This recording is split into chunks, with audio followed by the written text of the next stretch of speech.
J'ai oublié l'histoire, récit fondateur, croyances et citoyenneté dans la Méditerranée antique au premier millénaire avant Jésus-Christ. C'est long. Dans cette partie consacrée à Rome, nous allons évoquer la naissance légendaire de Rome. Nous allons nous demander quel est le mythe de la fondation de Rome. Et on va parler un peu football, mais pas longtemps.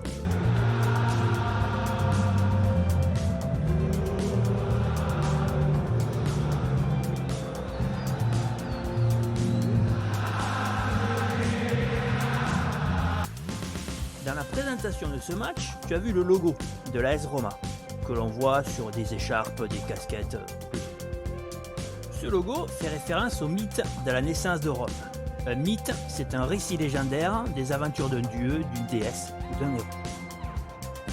Ce mythe commence tristement, avec l'abandon de deux enfants sur les bords du Tibre, le fleuve qui traverse Rome.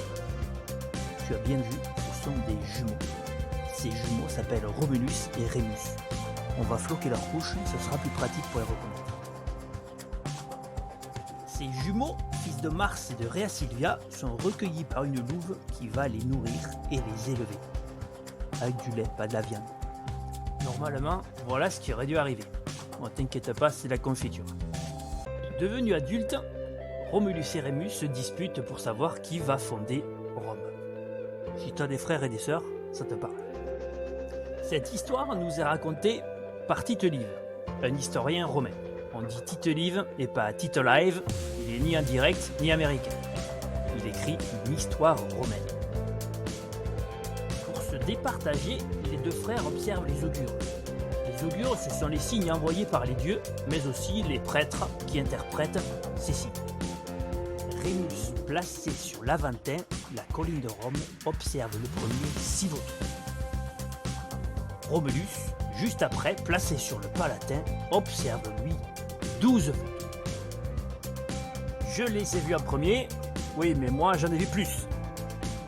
La situation dégénère rapidement entre Romulus et Rémus. Au terme de cette dispute, Romulus tue son frère Rémus et d'après la légende, fonde Rome en 753 avant Jésus-Christ. Un autre écrivain, Virgile, nous raconte quant à lui l'Énéide, les aventures d'Énée, un prince de Troie, jusqu'en Italie. Au prochain épisode, Rome et les découvertes archéologiques. Salut et à bientôt.